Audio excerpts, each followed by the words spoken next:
이 사진 내 어릴 적 사진이랑 똑같아. 성북동의 수산업 재벌 회장 부부는 20해 동안 단 하나의 희망으로 버텨왔습니다. 바로 20년 전 잃어버린 딸 할인을 다시 만나는 일. 그러던 어느 날 기적처럼 딸이라고 주장하는 오사라가 나타났죠. 하지만 돌아온 딸은 기적이 아니라 악몽이었습니다. 백화점 명품 쇼핑에 매일 밤 술판까지, 심지어 강남 빌딩과 주식 지분을 달라며 도장을 찍어주길 강요하던 바로 그 순간 문이 박살나듯 열리며 서울지방경찰청 강력계 형사들이 들이닥칩니다. 가짜 딸 오사라는 그 자리에서 수갑이 채워졌고 막내 형사 정윤아는 벽에 걸린 오래된 액자 하나를 보고 그대로 얼어붙습니다. 그 사진 속에 그녀 자신의 어린 시절이 있었던 것이죠. 도대체 이 집안에는 무슨 일이 있었던 걸까요? 그리고 진짜 딸은 어디에 있었던 걸까요?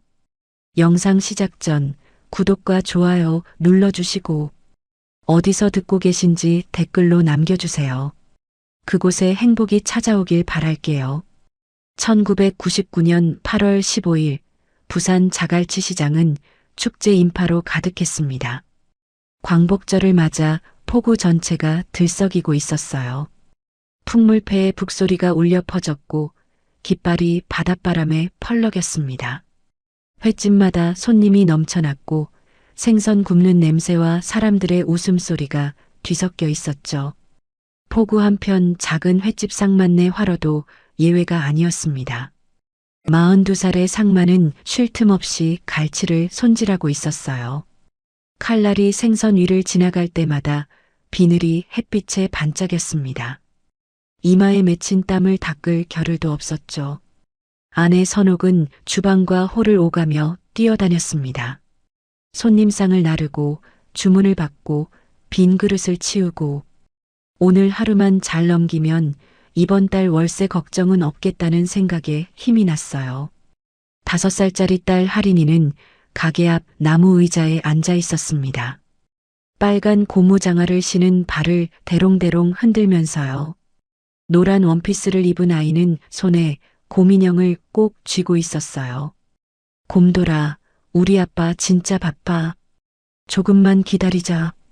아이의 혼잣말이 귀여웠습니다. 하지만 5살짜리에게 어른들의 바쁜 하루는 너무 길었어요. 포구 끝에서 풍물패 소리가 들려왔습니다. 할인이의 눈이 반짝였어요. 아빠, 나 저기 가도 돼요? 할인이가 풍물패 쪽을 손가락으로 가리켰습니다.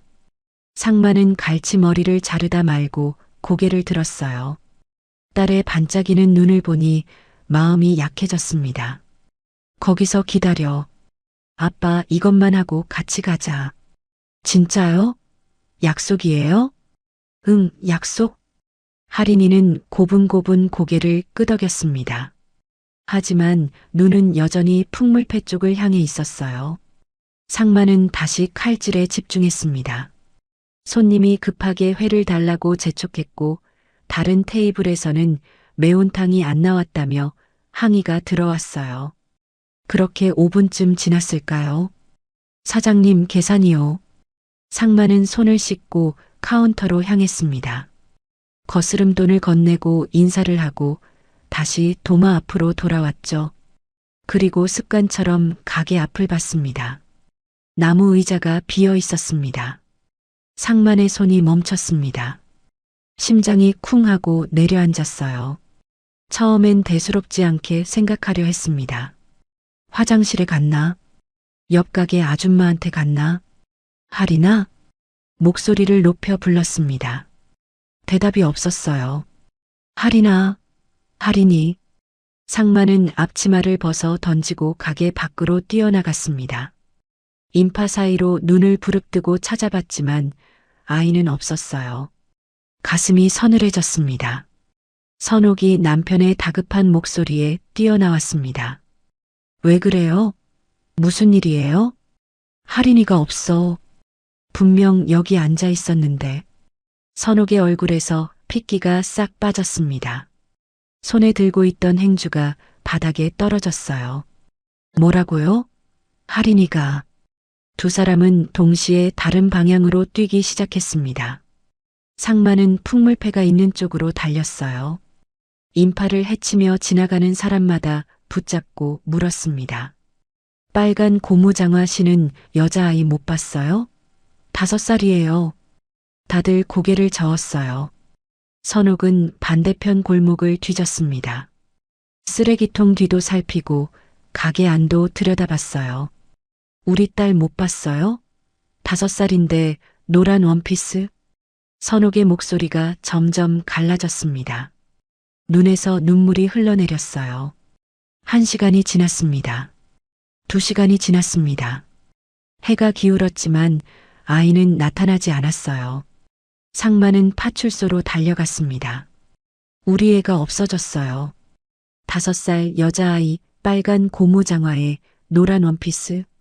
경찰은 실종 신고를 접수했지만 축제 기간이라 인력이 부족하다고 했어요. 상마는 주먹을 불끈 쥐었습니다. 그날 밤 부부는 잠을 자지 못했습니다. 손전등의 의지에 방파제 아래도 살피고 빈 창고도 들여다봤어요. 선옥은 아이 이름을 부르다가 목이 쉬어버렸습니다. 새벽 4시쯤 상만이 멈춰섰습니다. 방파제 끝에 뭔가 떨어져 있었어요. 달빛에 빨갛게 빛나는 것. 천천히 다가가 집어들었습니다. 할인이의 고무장화 한 짝이었습니다. 상만은 그 자리에 주저앉았습니다. 장화를 두 손으로 움켜쥐고 소리 없이 울었어요. 눈물만 뚝뚝 떨어지는 울음이었습니다. 뒤따라온 선옥이 그것을 보고 비명을 질렀습니다. 안 돼요, 안 돼요. 우리 할인이가. 선옥은 남편의 품에 쓰러지듯 안겼습니다. 두 사람은 새벽 바닷바람을 맞으며 한참을 그렇게 있었어요. 파도 소리가 유난히 크게 들리던 밤이었습니다. 다음 날부터 본격적인 수색이 시작됐습니다. 경찰과 해경이 동원됐고 동네 주민들도 나섰어요. 상마는 전단지를 만들어 부산 전역에 붙였습니다. 일주일이 지났습니다. 제보 전화가 몇 번 왔어요. 비슷한 아이를 봤다는 말에 달려갔지만 번번이 다른 아이였습니다. 희망이 절망으로 바뀌는 순간을 몇 번이고 겪어야 했죠. 한 달이 지났습니다. 수색 인원이 줄어들었어요. 하지만 부부는 포기하지 않았습니다. 어느 날 밤 선옥이 식탁에 앉아 멍하니 벽을 보고 있었어요. 앞에는 식어버린 갈치조림이 놓여 있었습니다. 할인이가 가장 좋아하던 반찬이었죠. 습관처럼 딸의 목까지 차려놓고는 아무도 손대지 않았어요. 상만이 조용히 다가와 아내의 어깨에 손을 얹었습니다. 여보. 선옥이 천천히 고개를 돌렸어요. 눈이 충혈돼 있었습니다. 서울 가자. 서울이요? 갑자기 왜요? 여기선 한계가 있어. 서울 가서 돈 벌면 전국에 전단 붙이고 방송도 내보내고. 상만의 목소리가 떨렸습니다. 하지만 눈빛만은 단단했어요. 할인이 찾으려면 돈이 필요해. 여기서 횟집만 해선 평생 못 찾아. 선옥은 한참을 말이 없다가 고개를 끄덕였습니다.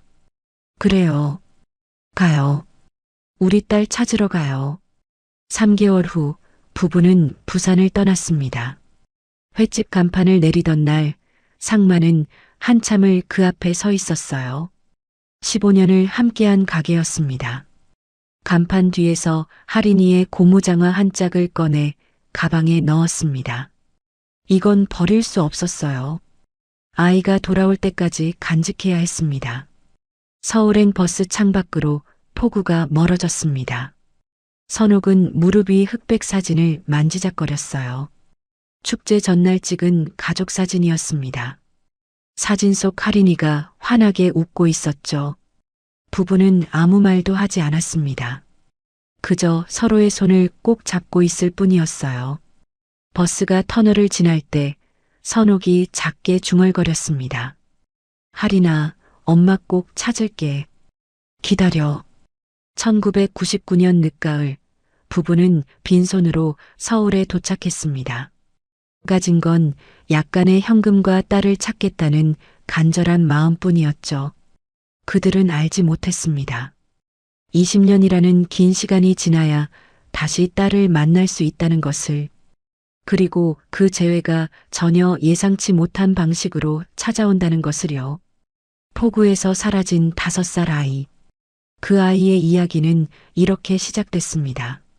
과연 할인이는 어디로 간 걸까요? 그리고 20년 후 어떤 모습으로 다시 나타나게 될까요? 20년이라는 시간이 흘렀습니다. 2019년 서울 성북동. 높은 담장 너머로 보이는 대저택은 누가 봐도 부자의 집이었어요. 정원에는 잘 다듬어진 소나무들이 줄지어 있었고 분수대에서는 물줄기가 시원하게 솟아올랐습니다. 차고에는 고급 외제차 3대가 나란히 주차되어 있었죠. 62살이 된 상마는 이제 전국 수산체인과 무역회사를 거느린 회장이 되어 있었어요. 부산에서 빈손으로 올라온 지 20년. 그는 정말로 큰 돈을 벌었습니다. 사람들은 그를 자수성가한 입지전적 인물이라고 불렀어요. 하지만 돈을 번 이유는 처음부터 하나였죠. 딸을 찾기 위해서였습니다.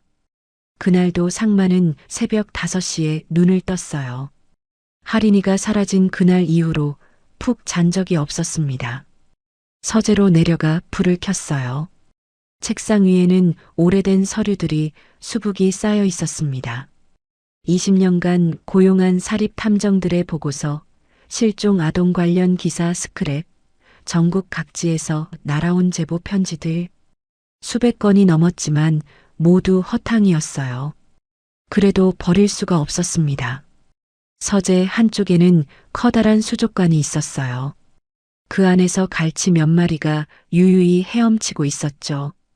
부산 시절의 기억을 놓지 못해 일부러 들여놓은 것이었습니다. 할인이가 이 맛 기억할까? 상만의 중얼거림이 허공에 흩어졌습니다. 대답해줄 사람은 아무도 없었어요. 그 시각 2층에서는 60살의 선옥이 한방의 문을 조심스럽게 열고 있었습니다. 할인이 방이었어요. 문을 여는 순간 선옥의 가슴이 먹먹해졌습니다. 20년 전 그대로 유지된 5살짜리 아이의 방. 작은 책상, 알록달록한 인형들, 벽에 붙은 바다 그림, 책꽂이에 꽂힌 동화책들. 먼지 하나 없이 깨끗했죠. 선옥은 매일 아침 이 방을 직접 청소했습니다. 가정부에게 맡기지 않았어요. 이건 엄마만이 할 수 있는 일이라고 생각했거든요. 침대 위에 놓인 곰인형을 집어들었습니다. 할인이가 실종되던 날 들고 있던 그 인형이었어요. 할인아, 엄마 왔어. 선옥의 눈가가 촉촉해졌습니다. 오늘도 갈치조림 해놨어. 내가 좋아하는 거. 20년 동안 매일 같은 말을 했어요. 딸이 돌아오면 제일 먼저 따뜻한 밥을 먹이고 싶었습니다. 1층 주방에서는 55살의 가정부 말순이 아침 준비를 하고 있었습니다. 이 집에서 일한 지 10년이 넘었죠. 말순은 냄비 뚜껑을 열어 갈치조림 간을 봤습니다. 사실 이건 선옥이 새벽에 직접 만든 거였어요. 말순은 그저 데우는 것뿐이었죠. 말순은 한숨을 쉬었습니다. 10년 동안 지켜본 이 집의 풍경은 늘 같았어요. 화려한 저택, 넘치는 돈, 최고급 가구와 장식품들. 하지만 웃음소리는 없는 집이었습니다. 이 집은 돈 냄새보다 눈물 냄새가 진해. 말순의 혼잣말이었어요. 2층에 있는 그 방 이야기도 사모님이 매일 그 방에서 뭔가를 속삭인다는 것도 다 알고 있었습니다. 선옥이 주방으로 내려왔습니다. 눈가가 약간 붉었지만 애써 미소를 지었어요. 말순 씨, 고마워요. 내가 할게요. 사모님, 제가 하면 되는데 왜 손수? 괜찮아요. 이건 내가 해야 해. 선옥은 직접 갈치조림을 그릇에 담았습니다. 정성스럽게 한 점 한 점 가지런히 마치 누군가를 기다리는 것처럼요. 말수는 그 모습을 물끄러미 바라봤어요. 가슴이 먹먹해졌습니다. 사모님, 혹시 그 방 아직도 말순 씨. 선옥이 말을 끊었습니다. 우리 집에 온 지 10년 됐죠? 네, 사모님. 10년 넘었죠. 그동안 고마웠어요. 정말 더 이상 묻지 말라는 뜻이었습니다. 말수는 입을 다물었어요. 이 집에서 할인이 이야기는 금기였습니다. 저녁이 됐습니다. 상만이 퇴근해서 들어왔어요. 현관에서 구두를 벗는 그의 어깨는 축 처져 있었습니다. 회사에서 아무리 큰 계약을 따내도 집에 오면 늘 공허했어요. 식탁에 마주 앉은 부부는 말이 없었습니다. 갈치조림과 매운탕이 있었지만 젓가락질만 하다가 내려놓기를 반복했어요. 여보, 선옥이 먼저 입을 열었습니다. 오늘 또 탐정한테서 연락 왔어요? 상만은 고개를 저었어요. 대답 대신 한숨이 나왔습니다. 20년이야. 20년. 알아요. 나도 알아요. 선옥의 눈에 눈물이 고였습니다. 하지만 울지 않았어요. 그래도 포기 못해. 할인이가 어디선가 살아있을 거야. 분명히. 상만의 목소리가 떨렸습니다. 당신도 알잖아요. 우리가 왜 서울 온 건지. 알아. 그래서 더 포기 못해. 25살이 된 딸. 어떤 모습일까? 뭘 하며 살고 있을까? 그 생각만 하면 가슴이 미어졌어요. 식사를 마친 후 상만은 서재로 들어갔습니다. 책상 위 액자에는 부산 포구에서 찍은 가족 사진이 있었어요. 5살 할인이가 환하게 웃고 있는 사진이었습니다. 상만은 그 사진을 손으로 쓰다듬었습니다. 아빠가 미안해. 목소리가 갈라졌어요. 그때 손만 꼭 잡고 있었으면. 20년 전 그날의 죄책감은 여전히 그를 짓눌렀습니다. 성공한 사업가, 수백억 자산가. 하지만 그 어떤 것도 잃어버린 딸을 대신할 수는 없었어요.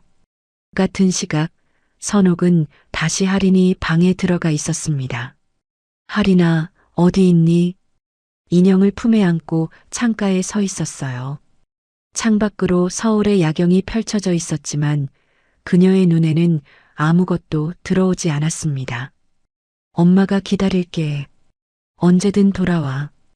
20년이라는 세월이 무색하게 그녀는 여전히 그날의 엄마였어요. 5살 딸을 기다리는 엄마.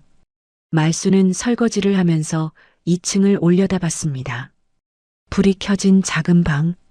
언제까지 저러실까? 말수는 고개를 저었습니다. 에휴, 사람 팔자 모르는 거야. 저렇게 돈 많은 분들이 저렇게 불행하실 줄 누가 알았겠어? 하지만 이상하게도 이 집을 떠나고 싶지는 않았어요. 오히려 이 부부를 지켜드리고 싶었습니다. 누군가는 곁에 있어줘야 할 것 같았거든요. 밤이 깊어갔습니다. 대저택은 조용했어요. 화려한 외관과 달리 이 집에는 웃음소리가 없었습니다. 시간은 흘러도 이 집의 시계는 20년 전에 멈춰 있었어요. 부산 포구 축제날 5살 아이가 사라진 그날에. 하지만 그들은 몰랐습니다. 곧 이 집에 커다란 변화가 찾아온다는 것을, 딸을 찾았다는 연락이 온다는 것을요. 그리고 그 연락이 희망이 될지, 새로운 비극의 시작이 될지는 아무도 모른다는 것을. 과연 이 집에 찾아올 사람은 누구일까요? 선옥은 소파에 앉아 식어버린 대추차를 바라보고 있었습니다. 찻잔에서 올라오던 김은 이미 사라진 지 오래였어요. 창밖에는 마른 낙엽이 바람에 굴러다니고 있었습니다. 그때였습니다. 현관문이 거칠게 열리는 소리가 들렸어요. 평소라면 벨을 누르고 조용히 들어왔을 김 비서실장이었습니다. 그는 숨을 헐떡이며 거실로 뛰어들어왔어요. 항상 냉철하고 침착하던 그의 모습이 아니었습니다. 이마에는 땀방울이 맺혀 있었고 넥타이는 비뚤어져 있었죠. 회장님, 사모님, 서재에 있던 상만이 소란스러운 소리에 안경을 고쳤으며 나왔습니다. 김 실장, 무슨 일인가? 자네답지 않게. 김 실장은 대답 대신 손에 들고 있던 누런 서류 봉투를 내밀었습니다. 그의 손이 심하게 떨리고 있었어요. 따님을 찾았습니다. 순간 거실의 공기가 멈췄습니다. 상만은 숨을 쉬는 것조차 잊어버렸어요. 선옥은 들고 있던 찻잔을 탁자에 내려놓으려다 그만 놓치고 말았습니다. 쨍그랑 하는 날카로운 파열음이 정적을 깼지만 아무도 신경 쓰지 않았습니다. 뭐라고? 상만이 다가와 봉투를 낚아채듯 가져갔습니다. 봉투를 뜯는 손이 제멋대로 떨려 종이가 찢겨나갔어요. 안에서 나온 것은 국립과학수사연구원 로고가 찍힌 유전자 검사 결과지였습니다. 상만의 눈동자가 종이 위를 바쁘게 훑쳤습니다. 그리고 맨 아래 붉은 글씨로 적힌 숫자에 시선이 고정되었어요. 일치 확률 99.9%. 상만의 다리에 힘이 풀렸습니다. 그는 그 자리에 주저앉으며 종이를 가슴에 품었어요.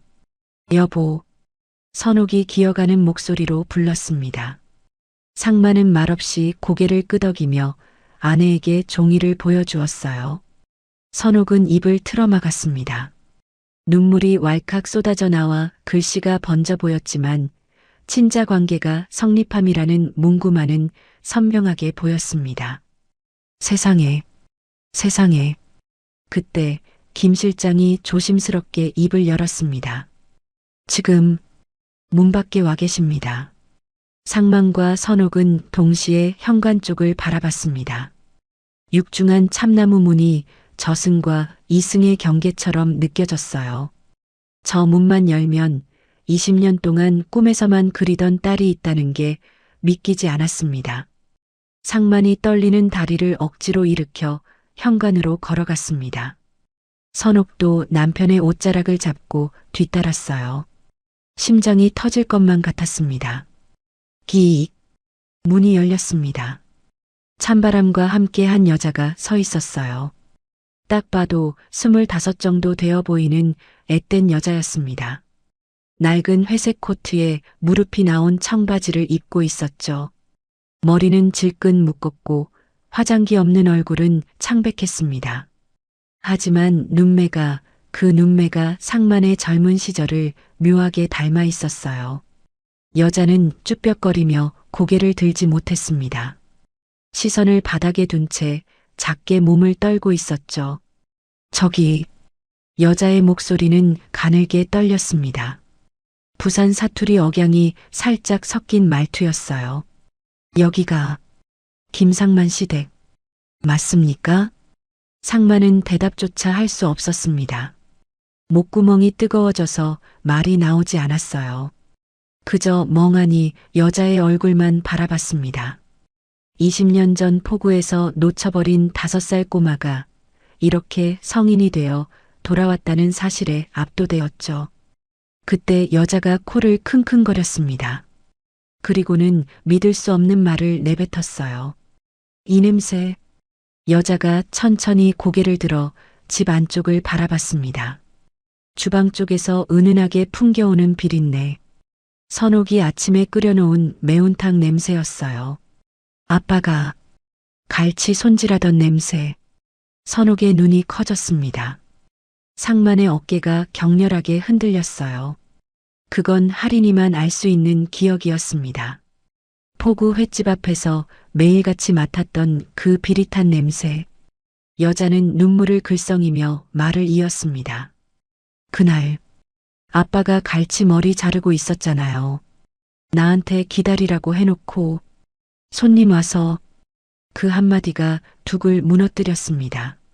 할인아.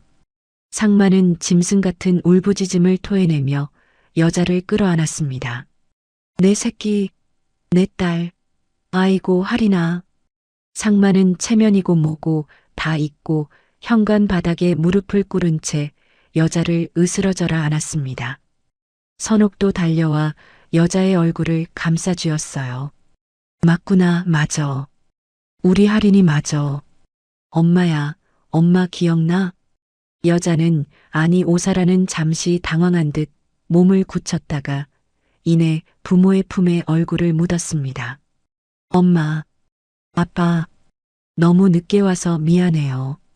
세 사람은 현관 바닥에 뒤엉켜 오열했습니다. 20년의 한이 눈물로 쏟아져 나왔어요. 대저택의 높은 천장이 쩌렁쩌렁 울릴 정도였습니다. 하지만 이 감동적인 재회를 차가운 눈으로 지켜보는 사람이 있었습니다. 주방 입구 문틈 사이로 가정부 황말순이 서 있었어요. 말순은 앞치마에 손을 닦으며 눈을 가늘게 떴습니다. 10년 넘게 수많은 사람을 겪어온 그녀의 촉이 무언가 이상하다고 신호를 보내고 있었거든요. 갈치 냄새? 이 넓은 집에서 환기 시스템이 얼마나 좋은데 현관까지 냄새가 나. 말순의 시선은 오사라의 운동화에 머물렀습니다. 낡아 보이지만 묘하게 흙 하나 묻지 않은 깨끗한 밑창. 그리고 부모를 안고 있는 여자의 손끝이 미세하게 빳빳하게 굳어 있는 것. 무엇보다 말순의 신경을 건드린 건 눈빛이었습니다. 선옥의 품에 안겨 있는 오사라가 아주 잠깐 고개를 들어 거실의 샹들리에를 쳐다봤거든요. 그 눈은 잃어버린 부모를 찾은 딸의 눈이 아니었습니다. 이게 다 얼마야라고 계산기를 두드리는 장사꾼의 눈이었죠. 아이고 말순 씨, 뭐해요? 물 좀 가져와요. 우리 할인이 목마르겠다. 선옥의 들뜬 목소리에 말순은 퍼뜩 정신을 차렸습니다. 네, 사모님. 지금 가요. 말순은 의심을 거두지 않은 채 주방으로 뛰어갔습니다. 하지만 지금 이 분위기에서 찬물을 끼얹을 수는 없었어요. 거실 소파에 앉은 오사라는 따뜻한 차를 두 손으로 감싸쥐었습니다. 상만과 선옥은 딸의 얼굴에서 눈을 떼지 못했어요. 손을 잡고 어깨를 만져보고 볼을 쓰다듬었습니다. 꿈이라도 깰까봐 조심스러웠죠. 그동안 어떻게 살았니? 밥은 먹고 다녔어? 선옥의 물음에 사라는 고개를 숙였습니다. 고아원에서 컸어요. 부산에 있는 이름도 몰라서 원장님이 지어주신 대로 살았고요. 아이고 저런. 선옥은 가슴을 쳤습니다. 따뜻한 밥 한 끼 못 먹였을 생각을 하니 억장이 무너졌어요. 상만은 앨범 하나를 꺼내왔습니다. 20년 전 부산 포구 횟집 앞에서 찍은 흑백 사진이 꽂혀 있는 앨범이었어요. 이거 기억나니? 상만이 떨리는 손으로 사진을 내밀었습니다. 사라는 사진을 물끄러미 바라봤습니다. 사진 속에는 젊은 상만과 선옥 그리고 고무장화를 신은 어린 할인이가 있었죠. 사라의 눈동자가 잠시 흔들렸습니다. 마치 정답을 찾는 수험생처럼요. 그러다 손가락으로 사진 속 구석을 가리켰습니다. 이거 파란색 수조. 여기 문어가 있었는데. 상만이 숨을 들이켰습니다. 흑백 사진이라 색깔은 보이지 않았지만 그 수조는 분명 파란색이었거든요. 그리고 그 안에 문어를 넣어두곤 했었죠. 맞아. 세상에 그걸 기억하는구나. 상만은 다시 한번 딸을 와락 끌어안았습니다. 이제 의심의 여지는 없었습니다. 유전자 검사 99.9% 그리고 둘만의 추억까지. 할인아, 이제 아무 걱정 마라.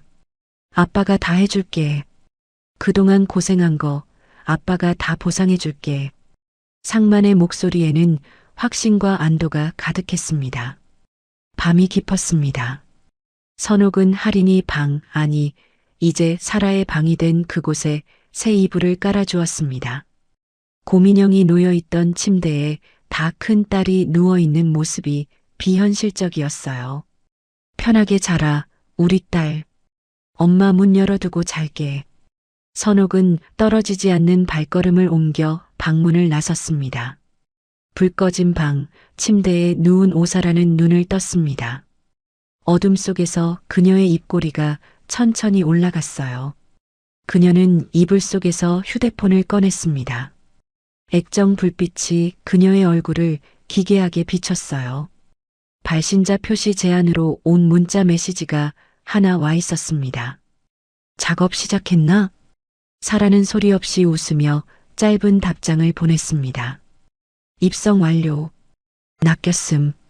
휴대폰을 베개 밑으로 쑤셔 넣은 사라는 천장을 바라봤습니다. 화려한 샹들리에의 실루엣이 보였어요. 이제 다 내 거야.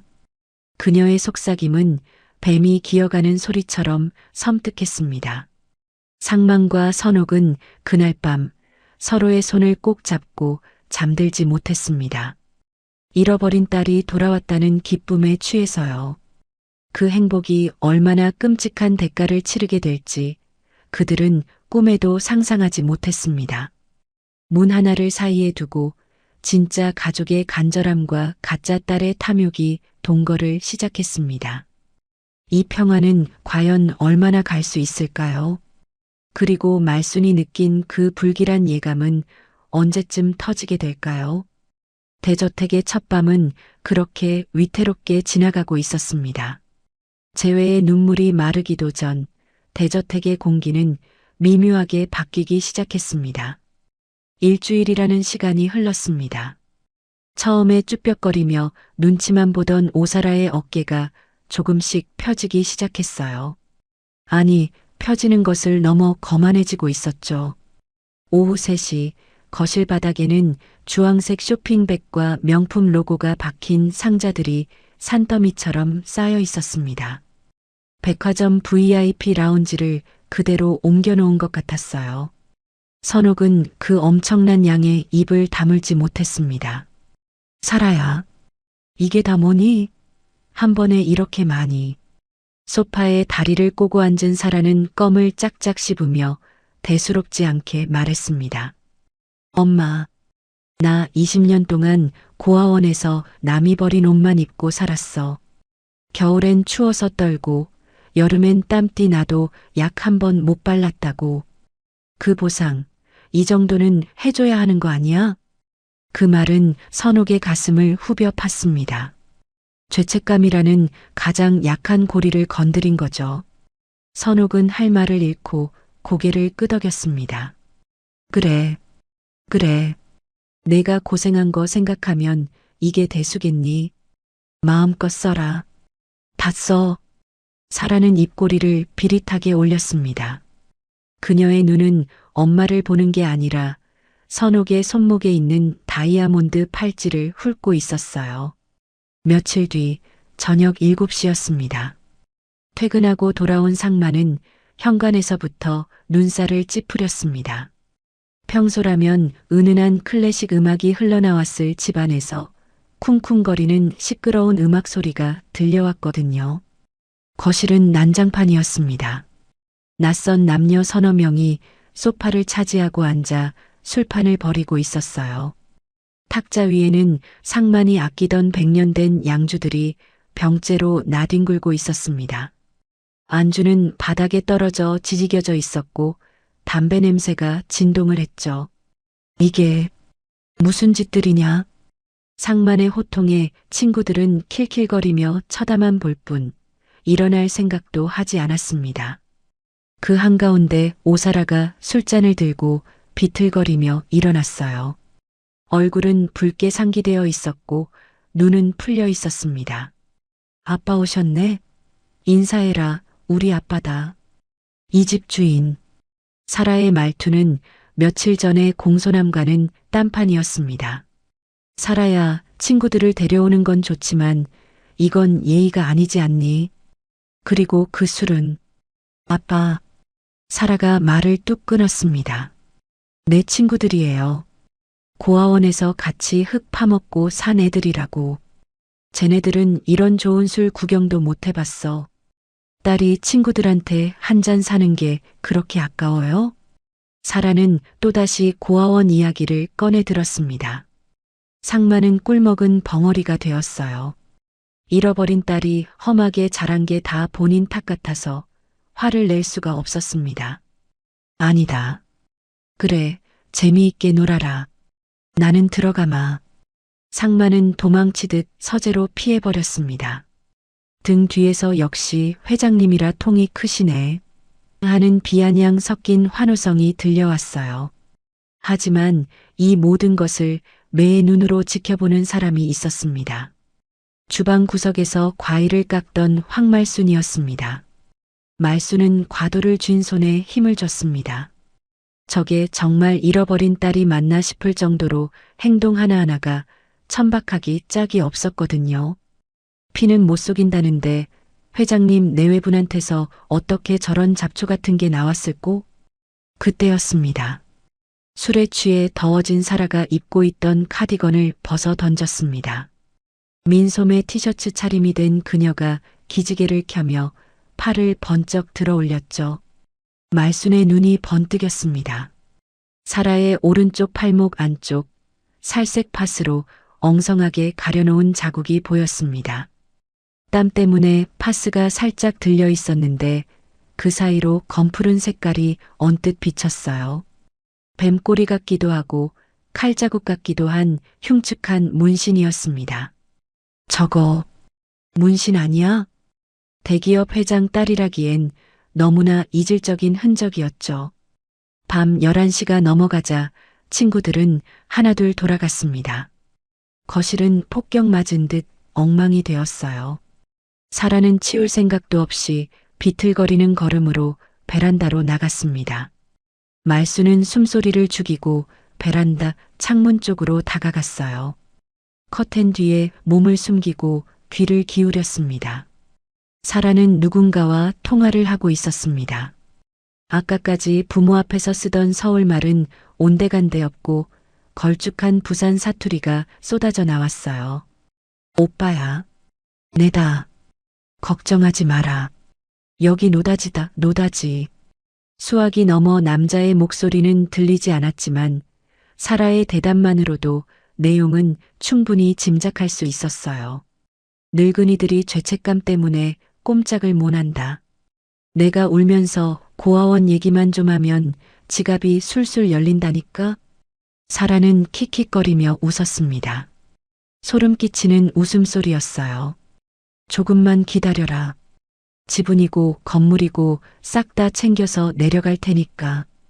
두목 오빠한테도 전해라. 이번 거는 진짜 대박이라고. 두목 오빠. 말수는 입을 틀어막았습니다. 심장이 쿵쾅거려 터질 것만 같았어요. 이건 단순한 가출 청소년 수준이 아니었습니다. 조직폭력배, 그것도 아주 질 나쁜 놈들과 연관된 게 분명했죠. 사라는 전화를 끊으며 혼잣말을 중얼거렸습니다. 이제 여긴 내 집이야. 20년 동안 못 누린 거 뼈까지 발라 먹어줄게. 베란다 유리창에 비친 사라의 얼굴은 탐욕으로 일그러져 있었습니다. 그건 딸의 얼굴이 아니라 먹잇감을 노리는 하이에나의 얼굴이었어요. 말수는 조용히 주방으로 뒷걸음질 쳤습니다. 등줄기에 식은땀이 흘렀어요. 이 사실을 당장 사모님께 알려야 하나? 아니면 회장님께? 하지만 지금 두 분은 사라라면 껌뻑 죽는 상태였습니다.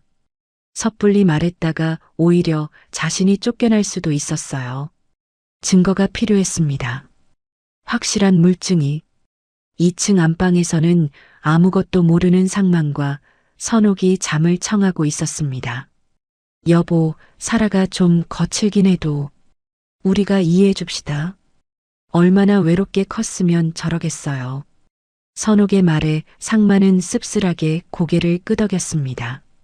그래야지. 우리가 다 받아줘야지. 부모의 사랑은 눈을 멀게 했고 그 틈을 타 독사는 집안 깊숙이 따리를 틀기 시작했습니다. 화려한 샹들리에 불빛 아래 깨진 술병 조각이 날카롭게 빛나고 있었습니다. 그건 마치 이 집안에 닥쳐올 파국을 예고하는 것 같았죠. 갈치조림 냄새가 나던 따뜻한 집은 이제 독한 양주 냄새와 거짓말의 악취로 채워지고 있었습니다. 겨울바람이 제법 매서워진 12월의 초입이었습니다.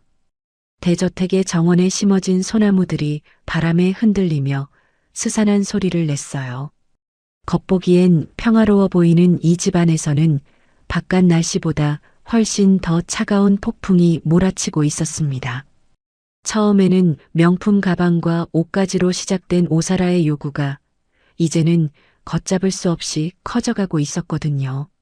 저녁 식사 시간이었습니다. 식탁 위에는 선옥이 정성스럽게 끓인 갈치조림이 김을 내뿜고 있었어요. 하지만 수저를 드는 사람은 아무도 없었습니다. 사라는 젓가락으로 갈치살을 깨작거리며 툭 내뱉었습니다. 아빠, 나 이제 25이야. 내 또래들은 벌써 자기 명의로 된 아파트에 외제차 굴리면서 사업한다고 난리인데 나는 겨우 용돈 받아서 백화점이나 가야 해? 상마는 국을 뜨다 말고 멈칫했습니다. 사라야, 용돈이라고 하기엔 적은 돈이 아니잖니. 지난달에 준 카드값만 해도 3천만 원이 넘었어. 3천만 원? 사라가 코웃음을 쳤습니다. 젓가락을 탁 소리나게 내려놓았어요. 그 소리에 선옥의 어깨가 움찔했습니다. 아빠 회사가 1년에 버는 돈이 얼마야? 수천억이라며. 잃어버린 20년 동안 내가 겪은 고통을 고작 3천만 원으로 퉁치려는 거야? 고아원에서 곰팡이 핀밥 먹을 때 아빠는 여기서 이 비싼 생선 발라 먹으면서 호의호식했잖아. 그 말은 상만의 입을 꿰매버리는 가장 강력한 바늘이었습니다. 죄책감. 사라는 정확히 그 급소를 찌를 줄 알았어요.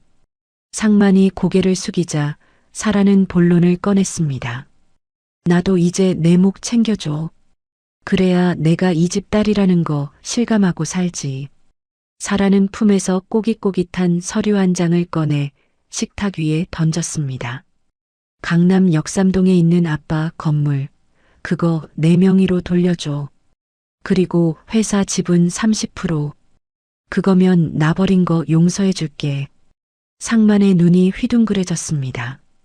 선옥도 놀라서 입을 다물지 못했죠. 사라야.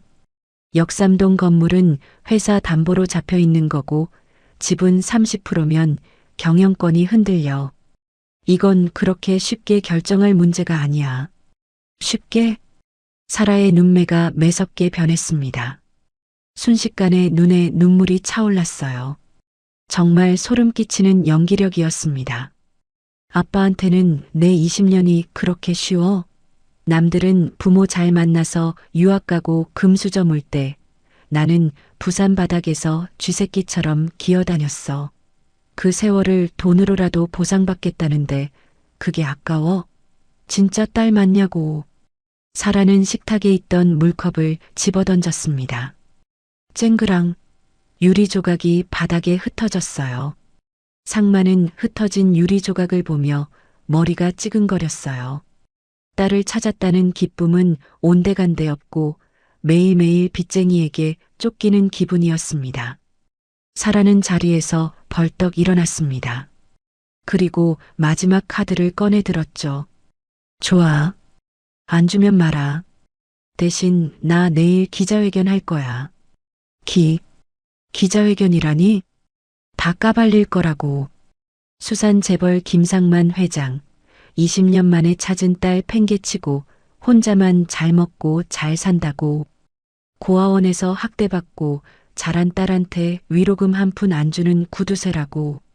인터넷이고 뉴스고 다 뿌릴 거야. 회사 주식 곤두박질 치는 꼴 보고 싶으면 마음대로 해. 사라는 씩씩거리며 2층으로 뛰어 올라갔습니다. 쾅 하고 방문 닫히는 소리가 집안을 울렸어요. 식탁에는 정막만이 남았습니다. 선옥은 엎드려 울기 시작했어요. 여보, 그냥 줍시다. 네, 저러다 우리 딸 또 나가버리면 어떡해요. 나 이제 할인이 없는 세상은 못 살아요. 상마는 떨리는 손으로 마른 세수를 했습니다. 회사를 키우느라 피땀 흘려 지켜온 재산이었습니다. 하지만 딸이 그토록 찾아 헤매던 딸이 저렇게 악을 쓰며 달라는데 더 이상 버틸 재간이 없었죠. 게다가 기자회견이라니. 회사의 이미지 추락도 문제지만 딸과 진흙탕 싸움을 벌이는 모습을 세상에 보일 수는 없었습니다. 상만은 깊은 한숨을 내쉬며 인터폰을 들었습니다. 김비서, 나야. 내일 아침 일찍 고문 변호사 좀 집으로 오라고 해. 네. 회장님, 갑자기 무슨 증여 계약서 준비하라고 해. 역삼동 건물이랑 지분 양도건이야. 토 달지 말고 준비해. 상만은 힘없이 수화기를 내려놓았습니다. 그 목소리가 2층 방문에 귀를 대고 있던 사라에게까지 들렸죠. 방 안에서 사라는 회심의 미소를 지었습니다. 입꼬리가 귀에 걸릴 듯 했습니다. 됐다. 드디어 항복했네. 늙은이가 진작 그럴 것이지. 사라는 침대에 누워 다리를 흔들며 어딘가로 문자를 보냈습니다. 내일 아침에 도장 찍는다. 작업 끝. 오후 비행기 티켓 끊어놔. 그녀의 머릿속에는 이미 수백억의 돈다발이 춤을 추고 있었습니다. 하지만 사라는 몰랐습니다. 상만이 시간을 내일 아침으로 미룬 그 짧은 밤이 자신의 운명을 어떻게 뒤바꾸게 될지를요. 대저택의 밤은 깊어갔고 상만과 선옥은 서로를 껴안은 채 잠들지 못했습니다. 내일이면 모든 재산이 넘어간다는 허무함보다 딸이 변해버렸다는 슬픔이 더 컸으니까요. 폭풍전야의 고요함 속에 운명의 시간은 천천히 다가오고 있었습니다. 서울지방경찰청 강력계 사무실의 시계 바늘이 새벽 2시를 넘어가고 있었습니다. 창밖은 칠흑 같은 어둠에 잠겨 있었지만 사무실 안은 대낮처럼 환했습니다. 여기저기서 울리는 전화벨 소리, 피의자를 신문하는 고함 소리가 뒤엉켜 숨막히는 열기를 뿜어내고 있었죠. 그 소란스러운 사무실 구석, 서류 뭉치가 산처럼 쌓인 좁은 책상에 25의 막내 형사 정윤아가 앉아 있었습니다. 윤아는 며칠째 집에 들어가지 못해 떡진 머리로 있었어요. 그녀가 입고 있는 헐렁한 항공 점퍼에는 며칠 묵은 땀 냄새가 배어 있었습니다. 하지만 모니터를 노려보는 그녀의 눈동자만큼은 맹수처럼 형형하게 살아 빛나고 있었죠. 이 나쁜 놈들. 꼬리가 길면 밟힌다는데 드디어 잡혔네. 윤아가 쫓고 있는 건 일명 가짜 가족 사기단이었습니다. 자식을 잃어버린 부모의 간절함을 이용해 재산을 가로채는 질 나쁜 범죄 조직이었죠. 윤아는 고아원 출신이었습니다. 부모 얼굴도 모르고 자란 그녀에게 가족이라는 이름을 더럽히는 놈들은 세상에서 가장 용서할 수 없는 쓰레기들이었습니다. 야, 막내야. 너 아직도 그거 보고 있냐? 눈에서 레이저 나오겠다. 지나가던 최 반장이 윤아의 책상 모서리에 캔커피 하나를 툭 놓고 갔습니다. 반장님, 이거 진짜 확실하다니까요. 놈들이 부산에서 썼던 대포통장 내역이랑 통화 기록, 제가 방금 싹 다 복구했습니다. 윤아는 캔커피를 딸 생각도 하지 않고 흥분해서 소리쳤습니다. 놈들의 타깃을 찾았습니다. 성북동에 사는 수산유통그룹 김상만 회장입니다. 김상만? 그 20년 전에 딸 잃어버리고 전 재산 걸었던 그 사람?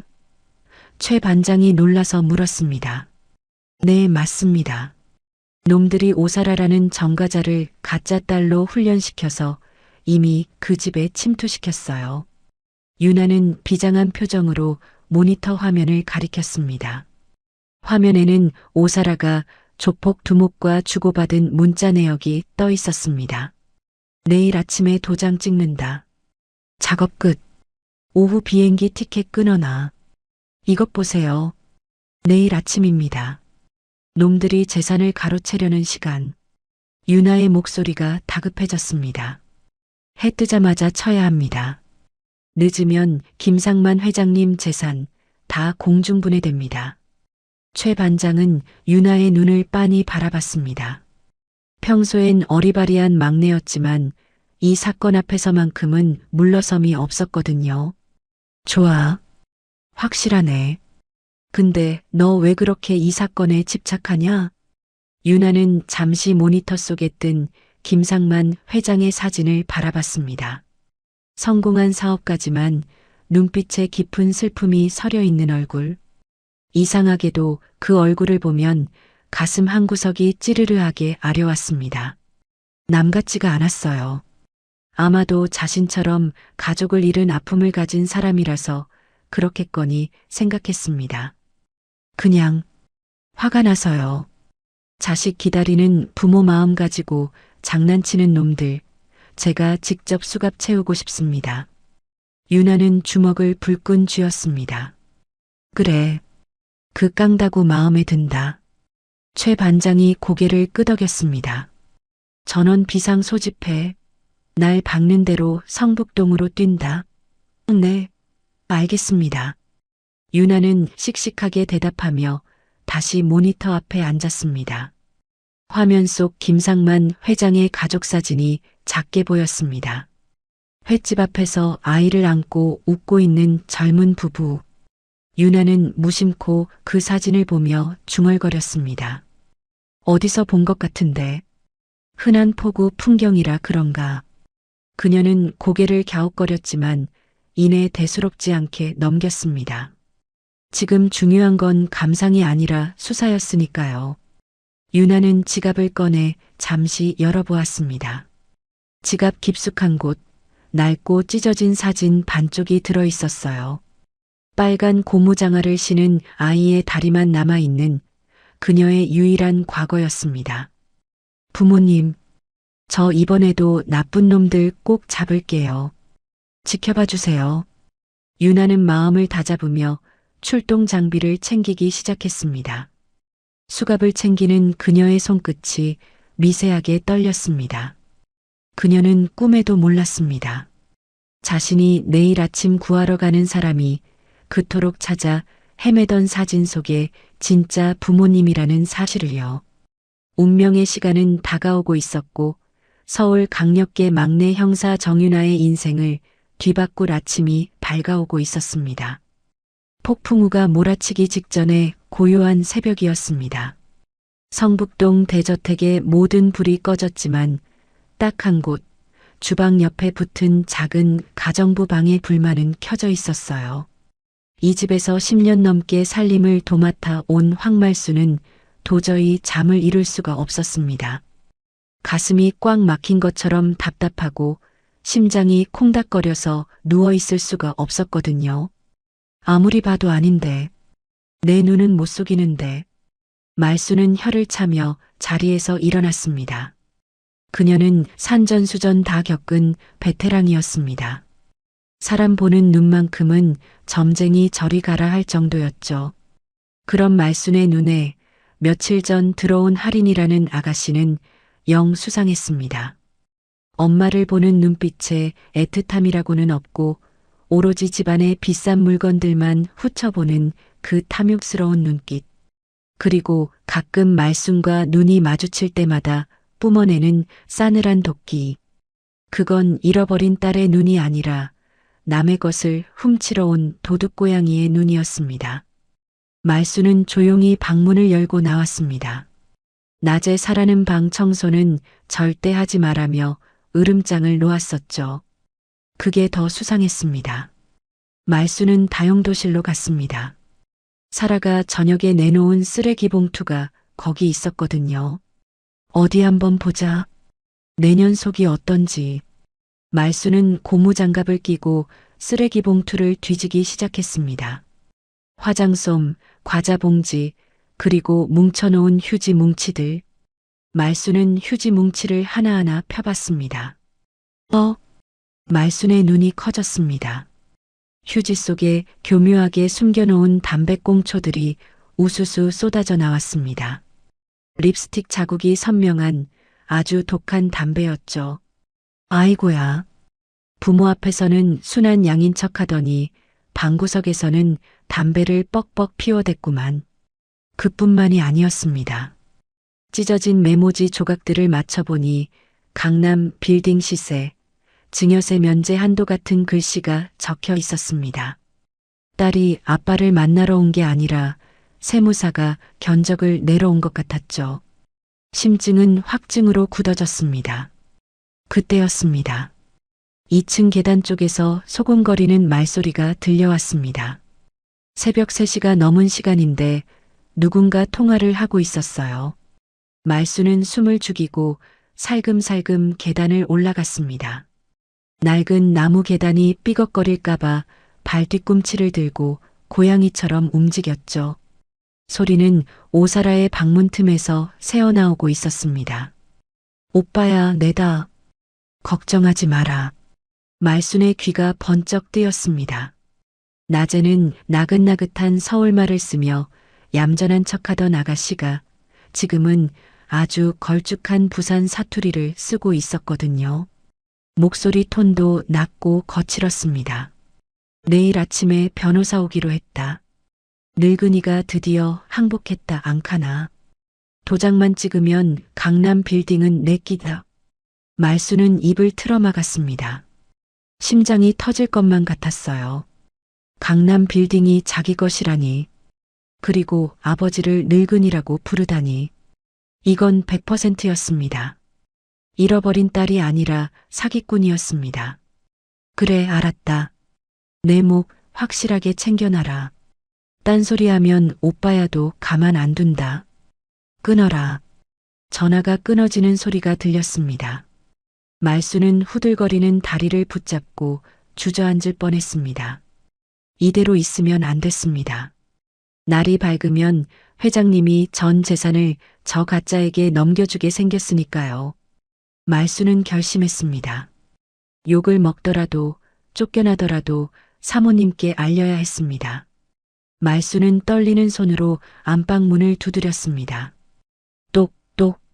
사모님. 사모님 주무세요? 저 말순인데요.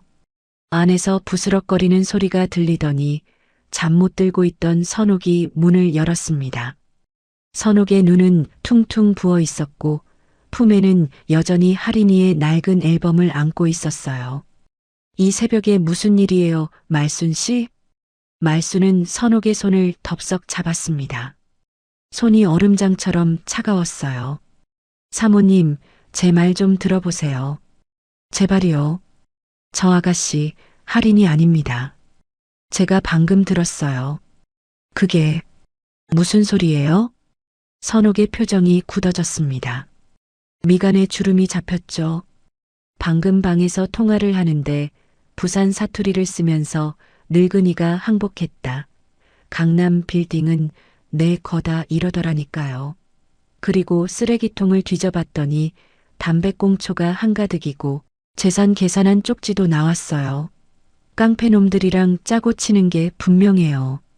말수는 침까지 튀겨가며 열변을 토했습니다. 증거물인 담배꽁초를 보여주려고 주머니에 손을 넣으려 했죠. 하지만 선옥의 반응은 차가웠습니다. 아니, 싸늘했죠. 선옥은 말순의 손을 매몰차게 뿌리쳤습니다. 말순 씨, 지금 제정신이에요? 네. 사모님, 진짜라니까요. 제 눈 똑바로 보세요. 제가 거짓말할 사람입니까? 그만해요. 선옥이 소리를 질렀습니다. 그건 분노라기보다는 비명에 가까웠습니다. 우리 할인이 부산에서 힘들게 컸어요. 고아원에서 거칠게 자랐다고요. 담배 좀 피울 수도 있고 사투리 쓸 수도 있지. 그게 뭐 어때서요? 그리고 당신이 뭘 안다고 내 딸을 의심해요? 선옥의 눈에서 눈물이 주르륵 흘러내렸습니다. 그녀도 알고 있었을지 모릅니다. 딸의 행동이 이상하다는 것을. 하지만 인정하는 순간 20년 만에 찾은 희망이 산산조각 날까봐 두려웠던 겁니다. 그래서 더 필사적으로 말순을 밀어냈습니다. 유전자 검사도 다 맞다는데 왜 다들 우리 할인이만 미워해? 당신 내일부터 나오지 마요. 내 딸 의심하는 사람 이 집에 못 둬요. 쾅! 안방 문이 닫혔습니다. 말수는 닫힌 문 앞에 멍하니 서 있었습니다. 10년 넘게 가족처럼 지낸 사모님에게 쫓겨날 처지가 되었지만 서운함보다 안타까움이 앞섰습니다. 문 너머에서 선옥이 숨죽여 우는 소리가 들려왔거든요. 아이고, 사모님요. 나중을 어쩌시려고 이러십니까? 진짜 딸이 아닌데. 말수는 눈물을 훔치며 1층으로 터덜터덜 내려왔습니다. 하지만 그녀는 짐을 싸지 않았습니다. 날이 밝으면 변호사가 올 것이고 그때 무슨 사단이 날지 몰랐으니까요. 쫓겨나는 한이 있어도 끝까지 지켜봐야 했습니다. 그게 10년 세월에 대한 의리였습니다. 주방으로 돌아온 말수는 식칼을 꺼내 들었습니다. 그리고 숫돌에 쓱 갈기 시작했습니다. 아침 준비를 하기 위해서였지만 그 소리가 마치 전쟁을 준비하는 군인의 칼 가는 소리처럼 비장하게 들렸습니다.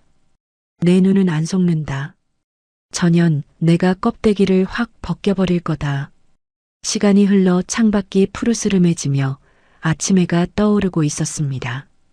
오전 7시 오사라가 하품을 하며 주방으로 내려왔습니다. 냉장고에서 물을 꺼내 마시던 사라는 자신을 노려보는 말순과 눈이 마주쳤습니다. 사라는 비릿한 웃음을 흘렸습니다. 아줌마, 뭘 봐요? 꼬우면 나가든가. 말순은 칼질을 멈추고 사라를 똑바로 쳐다봤습니다. 아가씨, 밤길 조심해라. 꼬리가 길면 밟히는 법이다. 뭐, 이 아줌마가 진짜 미쳤나? 사라가 물컵을 탁 내려놓으며 쏘아붙였지만 말순의 기세에 눌려 흠칫했습니다. 말순의 눈빛은 호락호락하지 않았거든요. 대저택에는 무거운 침묵이 흘렀지만 그건 폭발 직전의 고요함이었습니다.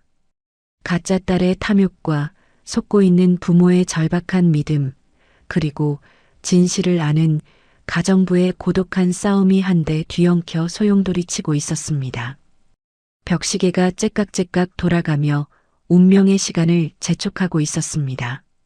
이제 곧 변호사가 도착할 시간이었습니다. 그리고 그 뒤를 이어 진짜 폭풍이 몰려오고 있다는 걸 이 집안의 누구도 아직 알지 못했습니다. 오전 9시 운명의 시간이었습니다. 거실 탁자 위에는 수천억 원대의 재산이 오가는 서류들이 펼쳐져 있었고 창밖에는 겨울비가 추적추적 내리고 있었습니다. 상마는 묵직한 옥도장을 손에 쥐고 있었습니다. 손이 심하게 떨려 도장이 자꾸만 미끄러졌습니다. 꼭 이렇게 급하게 해야 하니. 맞은편에 오사라는 속이 타들어갔습니다. 아빠, 나 못 믿어. 내가 돈 들고 도망이라도 갈까봐 그래. 사라가 눈물을 글썽이며 연기하자 선옥이 거들었습니다. 여보, 그냥 해줘요. 애가 저렇게 불안해하잖아요. 주방 커튼 뒤에서 지켜보던 황말수는 가슴을 쳤습니다. 당장이라도 뛰쳐나가 말리고 싶었지만 어제 일로 나설 수가 없어 발만 동동 구를 뿐이었죠. 상마는 깊은 한숨을 내쉬며 도장을 서류 쪽으로 가져갔습니다. 붉은 인주가 묻은 도장이 종이에 닿기 직전 거리는 불과 1cm였습니다. 바로 그때였습니다. 딩동, 딩동. 초인종 소리가 거실을 뒤흔들었습니다. 곧이어 문을 쾅쾅 두드리는 소리가 났죠. 문 여세요. 서울지방경찰청입니다. 긴급 수사입니다. 상만의 손이 허공에서 멈췄습니다. 사라의 얼굴이 사색이 되었습니다. 아, 아빠, 문 열지 마. 기자들이야. 나 괴롭히러 온 유튜버들이라고. 사라가 상만의 팔을 잡아 끌며 억지로 도장을 찍게 하려 했습니다. 손톱이 상만의 살을 파고들었습니다. 빨리 찍어. 찍고 나서 쫓아내면 되잖아. 어서. 하지만 이미 늦었습니다. 주방에 있던 말순이 총알같이 뛰어나가 대문 열린 버튼을 눌러버렸거든요. 경찰관님들, 어서 오이소. 사람 살려주이소. 우르르 쾅. 현관문이 열리고 최 반장이 앞장서 들어왔습니다. 그 뒤로 빗물에 젖은 점퍼를 입은 25의 막내 형사 정윤아가 잔뜩 긴장한 표정으로 따라 들어왔죠. 서울청 강력계입니다. 모두 동작 그만. 상만은 멍한 표정으로 경찰들을 바라봤습니다. 이게 무슨 일이오? 최 반장은 식탁 위에 서류를 낚아챘습니다. 김상만 회장님 사기 피해 신고가 접수됐습니다. 그 계약 멈추세요. 사라는 선옥의 뒤로 숨으며 소리쳤습니다. 엄마, 저 사람들 내쫓아. 영장 있어? 그때 뒤에 서 있던 윤아가 나섰습니다. 사모님 진정하세요. 저 여자분 따님이 아닙니다. 뭐라고요? 유전자 검사까지 했는데 무슨 소리야? 상만이 버럭 소리를 질렀습니다. 윤아는 품에서 태블릿 PC를 꺼내 상만에게 보여주었습니다. 회장님, 이거 보세요. 저 여자가 부산 조폭 두목이랑 주고받은 문자입니다. 검사진은 위조된 겁니다. 놈들이 검사업체 직원까지 매수한 거예요. 화면에는 늙은이들 다 속았다. 오늘 한탕하고 뜬다는 메시지가 적나라하게 떠 있었습니다. 이게 상만의 손에서 도장이 툭 떨어졌습니다. 대구르르 굴러가는 소리가 유난히 크게 들렸죠. 사라는 끝장임을 직감하고 식탁 위 과도를 집어들었습니다. 오지 마. 다 죽여버릴 거야. 가까이 오면 이 할망구 찔러버린다. 사라가 선옥을 향해 칼을 겨눴습니다. 사모님, 말순이 비명을 질렀습니다. 최 반장의 외침에 윤아가 망설임 없이 몸을 날렸습니다. 윤아는 쓰고 있던 모자를 던져 시야를 가린 뒤 사라의 손목을 낚아채 비틀었습니다. 아! 내 팔! 쨍그랑! 칼이 떨어지고 윤아는 단숨에 사라를 바닥에 제압했습니다. 오사라 씨, 특수사기 및 협박 혐의로 체포합니다. 철컥! 수갑이 채워졌습니다. 상황이 정리되자 집안에는 무거운 정적이 흘렀습니다. 상만은 바닥에 떨어진 도장만 바라봤고 선옥은 충격으로 주저앉아 있었습니다. 말순이 달려와 선옥을 끌어안고 울었습니다. 사모님, 제가 그랬잖아요. 가짜라고 했잖아요. 윤아는 거친 숨을 몰아쉬며 현장을 둘러봤습니다. 증거물을 챙겨야 했으니까요. 그러다 윤아의 시선이 거실 한쪽 벽면에 머물렀습니다. 으리으리한 지방과 어울리지 않는 낡은 나무 액자 하나. 윤아의 발걸음이 저절로 멈췄습니다. 오래된 사진이었습니다. 배경은 바다 냄새가 날 것 같은 부산의 어느 포구. 횟집 수조 앞에서 젊은 부부와 꼬마 아이가 환하게 웃고 있는 사진이었죠. 윤아의 심장이 쿵 하고 내려앉았습니다. 이 사진. 그녀는 홀린 듯 액자 앞으로 다가갔습니다. 사진 속 젊은 남녀는 지금 넋을 놓고 있는 김상만 회장 부부의 젊은 시절이었습니다. 하지만 윤아의 눈길을 잡은 건 그들 사이에 서 있는 5살 꼬마였습니다. 빨간 고무장화를 신고 한 손에는 곰 인형을 든 채 웃고 있는 아이. 윤아의 손이 덜덜 떨렸습니다. 그녀는 점퍼 안주머니에서 낡은 지갑을 꺼냈습니다. 지갑 깊숙한 곳, 부적처럼 지니고 다니던 찢어진 사진 반쪽. 그 사진에는 빨간 고무장화를 신은 아이의 하반신과 엄마의 치맛자락만 남아 있었거든요. 윤아는 천천히 사진을 들어 액자에 대보았습니다. 액자 속 엄마의 치마 무늬와 윤아의 사진 속 치마 무늬가 한치의 오차도 없이 이어졌습니다. 아이의 잘린 다리도 정확하게 연결되었죠. 아! 윤아의 입에서 탄식이 흘러나왔습니다. 다리에 힘이 풀려 주저앉을 뻔했습니다. 평생을 찾아 헤매던 곳. 고아원 원장님이 너는 부산 자갈치 시장에서 발견됐어라고 말해준 뒤로 수없이 상상했던 진짜 우리 집. 그곳이 바로 여기였습니다. 그리고 지금 자신의 눈앞에서 사기를 당해 무너져 있는 저 노부부가 바로 자신의 친부모였습니다. 정 형사, 뭐해? 안 나오고. 현관에서 최 반장이 불렀습니다. 유나는 화들짝 놀라며 급하게 눈물을 훔치고 사진을 지갑에 넣었습니다. 지금은 말할 수 없었습니다. 수사 중이었고 부모님은 너무 큰 충격을 받은 상태였으니까요. 아, 아닙니다. 갑니다. 유나는 씩씩하게 대답했지만 목소리가 물기에 젖어 떨렸습니다. 도망치듯 빠져나가는 유나의 뒷모습을 보며 선옥은 알 수 없는 가슴 저림을 느꼈습니다. 유나의 지갑 속 사진과 벽에 걸린 액자, 2개의 퍼즐 조각은 맞춰졌습니다. 이제 남은 건 서로의 마음을 맞추는 일뿐이었습니다. 오전에 소란스러웠던 체포 작전이 끝나고 어느덧 해가 뉘엿뉘엿 지고 있었습니다. 서울지방경찰청 강력계의 긴 하루도 저물어가고 있었죠. 창밖에는 아침부터 내리던 겨울비가 진눈깨비로 바뀌어 흩날리고 있었습니다. 성북동 대저택에서 연행된 오사라는 장장 6시간에 걸친 강도 높은 조사를 받았습니다. 상만과 선옥 역시 피해자 참고인 조사를 마치고 경찰서 복도 구석 딱딱한 벤치에 앉아 하염없이 기다리고 있었습니다. 화려한 대저택에서 쫓겨나듯 경찰서로 온 2분의 모습은 처량하기 그지없었습니다. 믿었던 딸이 가짜였다는 배신감, 그리고 진짜 딸을 영영 찾지 못할지도 모른다는 절망감이 2 사람의 어깨를 짓누르고 있었죠.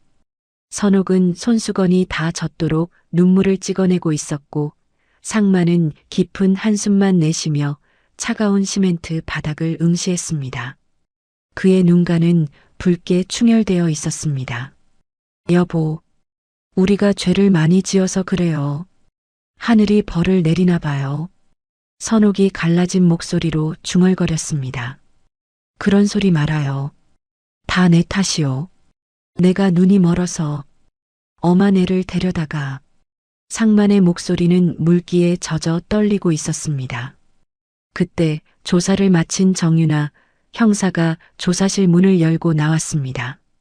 유나는 한 손에 누런 서류 봉투를, 다른 한 손에는 자판기에서 뽑은 따뜻한 꿀물 2캔을 들고 있었습니다. 그녀는 벤치에 앉아 있는 2 사람을 보며 잠시 멈칫했습니다. 아까 현장에서는 피해자로만 보였던 2 사람이 사진을 맞춰본 뒤로는 사무치게 그리운 부모님으로 보였습니다. 가까이서 보니 깊게 패인 주름 하나하나가 가슴 시리게 다가왔습니다. 당장이라도 달려가 안기고 싶었지만 유나는 입술을 깨물며 감정을 눌렀습니다. 아직 확실한 물증을 보여드리기 전이었으니까요.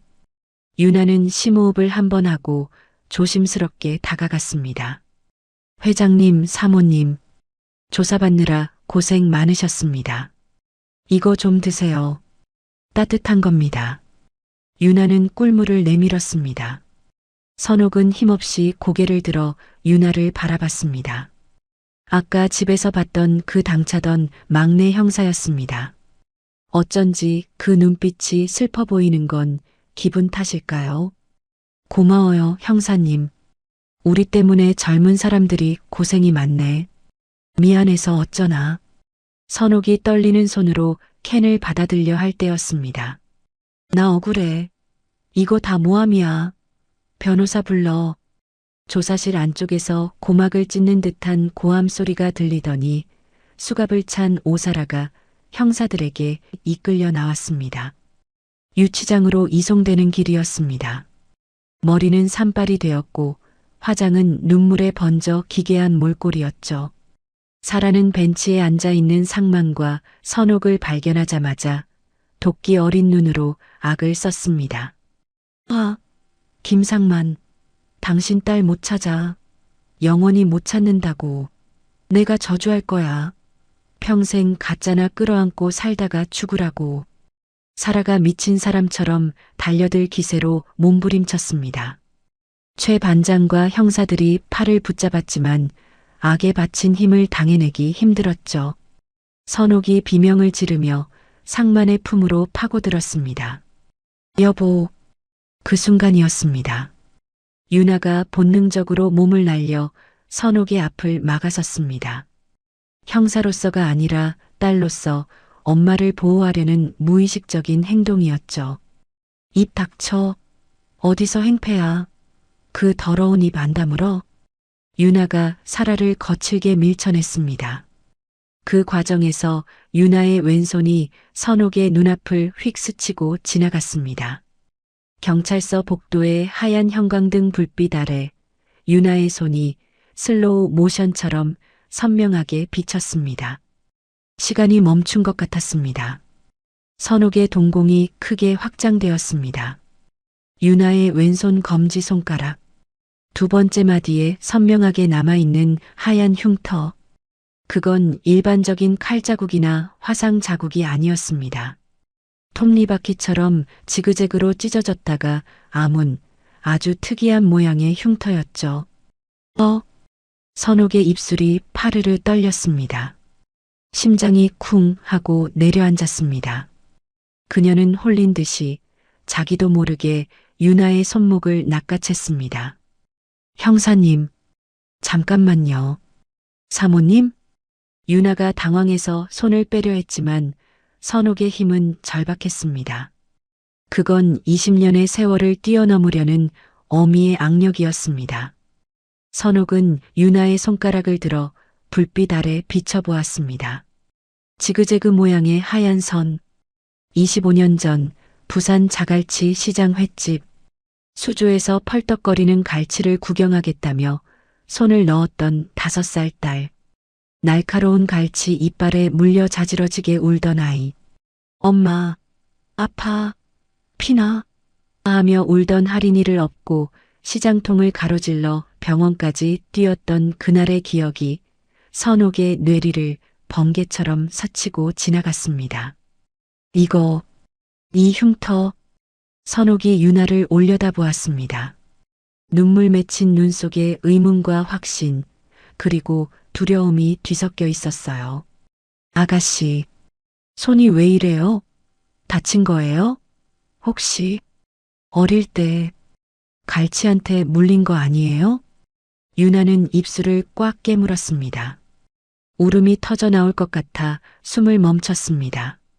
눈가에 뜨거운 것이 차올랐습니다. 옆에 있던 상만도 이상한 낌새를 눈치채고 벌떡 일어났습니다. 그리고 아내가 잡고 있는 유나의 손가락을 보았죠. 상만의 눈이 휘둥그레졌습니다. 그 역시 죽을 때까지 잊을 수 없는 상처였으니까요. 자신이 갈치를 손질할 때 옆에서 구경하다 다친 거라 평생의 죄책감으로 가슴에 박혀있던 흉터였습니다. 형사님, 설마. 상만의 목소리가 갈라졌습니다. 다리가 후들거려 서 있기도 힘들었습니다. 유나는 천천히 고개를 숙였습니다.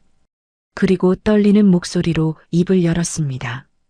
네, 맞습니다. 5살 때 부산 횟집 수조에서 놀다가 긴 물고기 한테 물렸어요. 그때 많이 놀라서 지금도 기억해요. 엄마가 저 업고 병원까지 뛰어가셨었어요. 쿵. 상만과 선옥의 심장이 바닥으로 떨어지는 소리가 들리는 듯 했습니다.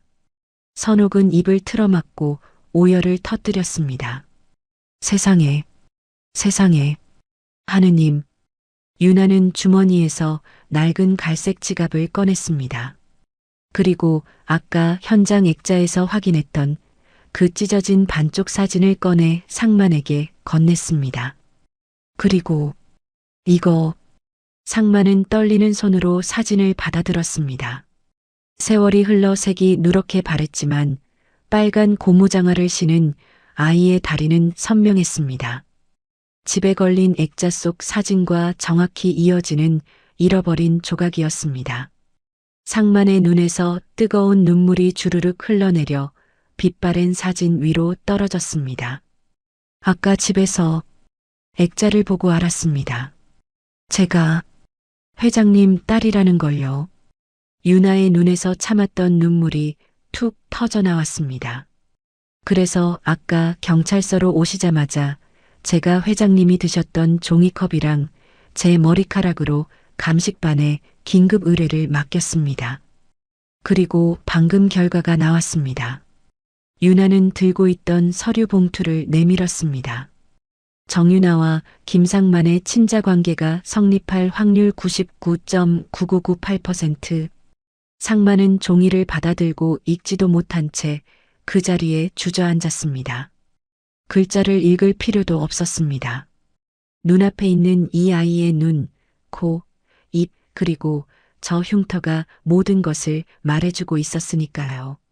하리나, 20년 동안 목이 터져라 불렀지만 한 번도 대답을 듣지 못했던 그 이름, 꿈속에서나 불러보던 그 이름. 상만이 바닥을 치며 통곡했습니다. 내가 미친놈이지. 눈앞에 두고도 못 알아보고 엄한 년한테 도장이나 찍어주려고 하고. 아이고 하리나. 내 새끼. 상만의 울음소리가 경찰서 복도를 가득 채웠습니다. 지나가던 형사들도 발걸음을 멈추고 고개를 숙였습니다. 선옥은 유나에게 다가가지도 못하고 제자리에서 발만 동동 구르며 울었습니다. 너무 미안해서, 너무 고마워서 감히 안아볼 엄두조차 나지 않았던 겁니다. 잃어버린 죄인이 어떻게 감히 딸을 안을 수 있을까요? 미안하다. 미안해. 엄마가 죄인이야. 내 새끼를 못 알아보고. 유나는 울고 있는 선옥을 보며 본물 터지듯 감정을 쏟아냈습니다. 형사라는 직업 때문에, 강해 보여야 한다는 강박 때문에 꾹꾹 눌러왔던 딸로서의 그리움이었습니다. 유나가 한 발짝 다가갔습니다. 엄마. 유나가 작게 불렀습니다. 엄마, 나 안 안아줘요? 나 많이 보고 싶었는데. 매일매일 보고 싶었는데. 그 한마디에 선옥이 와락 유나를 끌어안았습니다. 하리나, 내 새끼. 아이고 하리나. 두 여자는 서로를 부서져라 껴안고 엉엉 울었습니다. 유나의 낡은 점퍼가 선옥의 눈물로 축축하게 젖어 들어갔습니다. 유나도 엄마의 어깨에 얼굴을 묻고 아이처럼 울었습니다. 25의 형사가 아니라 5살 꼬마 할인이로 돌아간 순간이었습니다. 상만도 다가와 두 사람을 큰 팔로 감싸 안았습니다. 거친 아버지의 손이 딸의 등과 아내의 어깨를 동시에 품었습니다. 20년 전 부산 폭우 인파 속에서 놓쳐버렸던 세 사람의 손이 차가운 서울 경찰서 복도에서 다시 하나로 이어지는 순간이었습니다. 그 어떤 말로도 설명할 수 없는 피보다 진한 전율이 그들을 감싸 안았습니다. 유치장으로 끌려가던 오사라는 그 모습을 멍하니 바라보다가 힘없이 고개를 떨구었습니다. 가짜는 흉내낼 수 없는 진짜 핏줄만이 만들어낼 수 있는 뜨거운 공기가 그들을 감싸고 있었으니까요. 돈으로 살 수 없는 것이 세상에 존재한다는 것을 사라는 뼈저리게 느꼈습니다. 경찰서의 차가운 형광등 불빛이 오늘따라 유난히 따뜻하게 느껴졌습니다. 창밖의 진눈깨비는 어느새 그쳐 있었습니다. 유나는 엄마의 품에서 비로소 느껴지는 익숙한 비누 냄새를 맡으며 생각했습니다. 먼 길을 돌아왔지만 결국 제자리를 찾았다고. 손가락에 갈치 이빨 자국은 아픈 상처였지만 동시에 가족을 다시 이어준 사랑의 징표였다고 말이죠.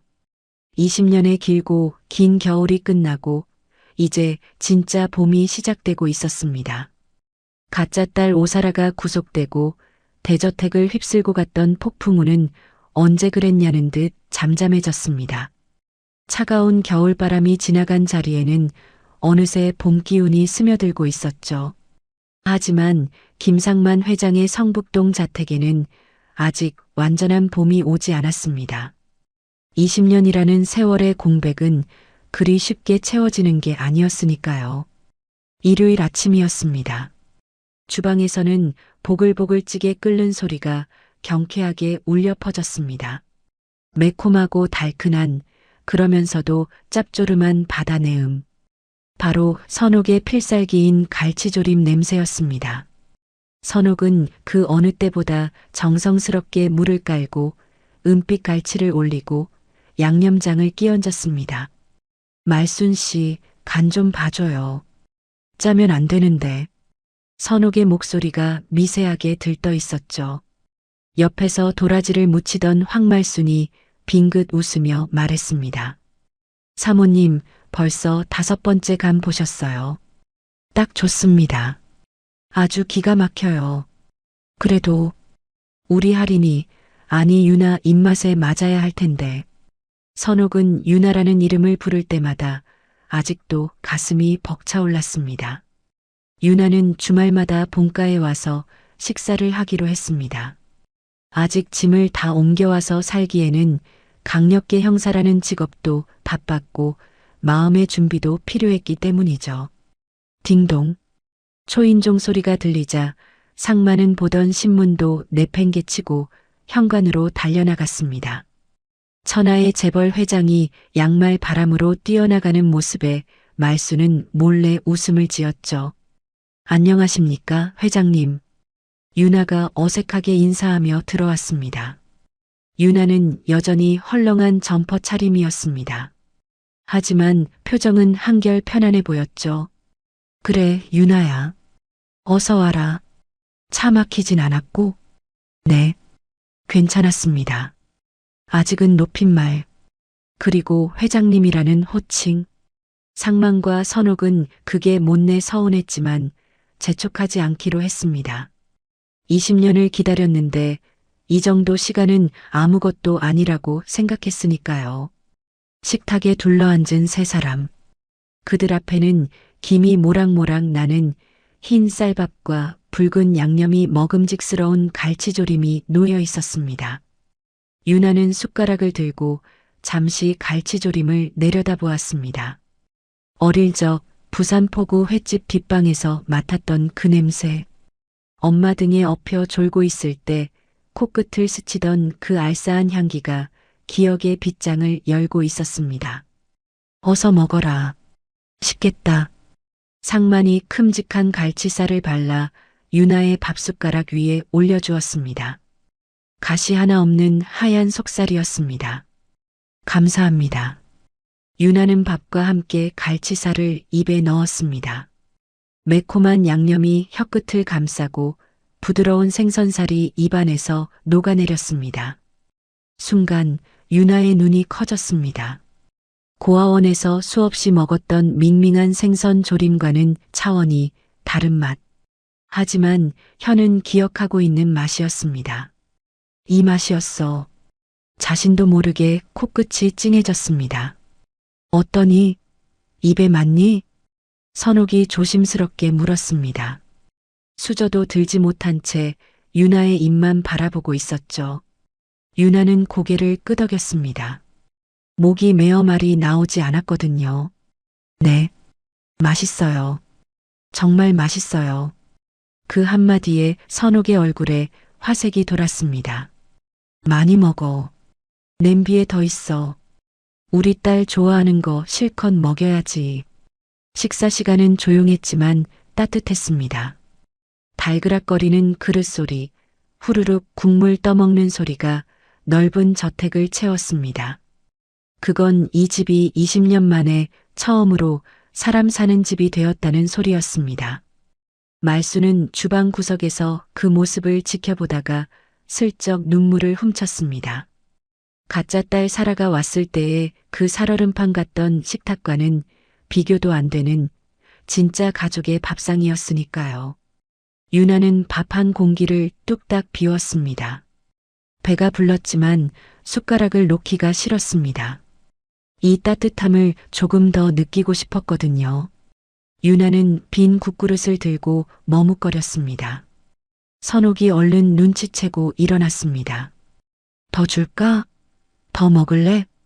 유나는 고개를 숙인 채 국그릇을 내밀었습니다. 그리고 입술을 달싹였습니다.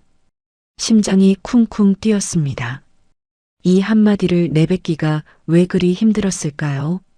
하지만 이 갈치조림의 맛이, 엄마의 냄새가 유나에게 용기를 주었습니다. 엄마. 아주 작은 목소리였습니다. 숟가락 부딪히는 소리에 묻힐 만큼 작았죠. 하지만 선옥에게는 천둥 소리처럼 크게 들렸습니다. 선옥의 손이 멈췄습니다. 국자가 냄비 가장자리에 쨍하고 부딪혔습니다. 유나야. 지금.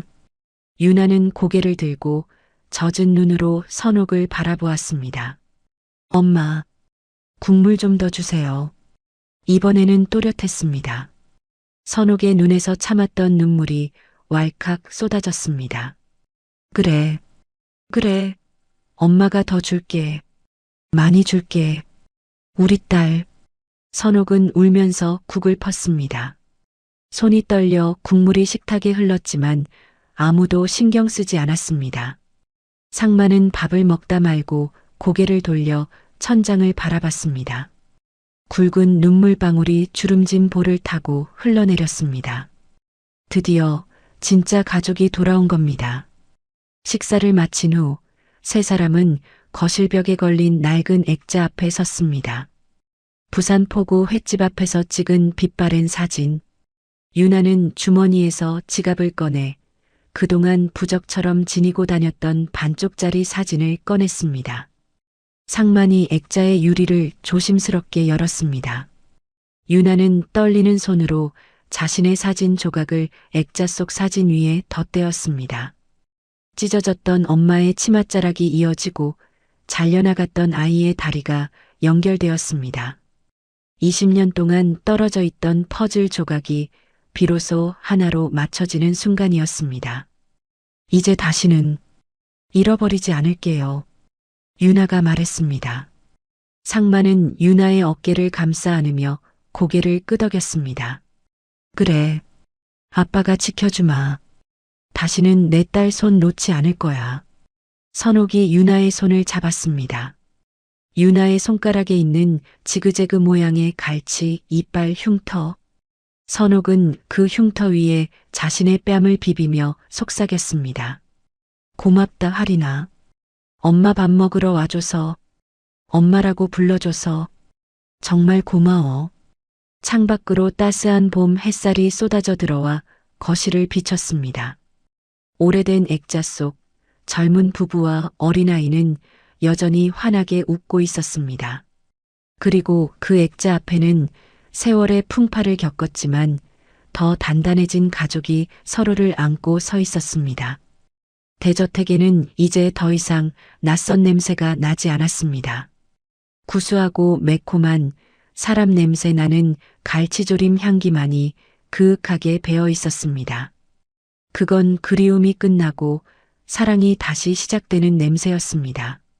포구에서 사라졌던 아이는 형사가 되어 돌아왔고 멈춰있던 가족의 시간은 다시 흐르기 시작했습니다. 긴 이야기 함께 해주셔서 감사합니다. 상처투성이었던 사람들에게도 결국 따뜻한 결말이 찾아왔네요. 여러분은 오늘 이야기 어떻게 보셨나요? 영상이 마음에 남았다면 구독과 좋아요, 그리고 여러분의 느낌을 댓글로 남겨주세요. 당신의 한 줄이 다음 이야기를 만드는 힘이 됩니다. 감사합니다.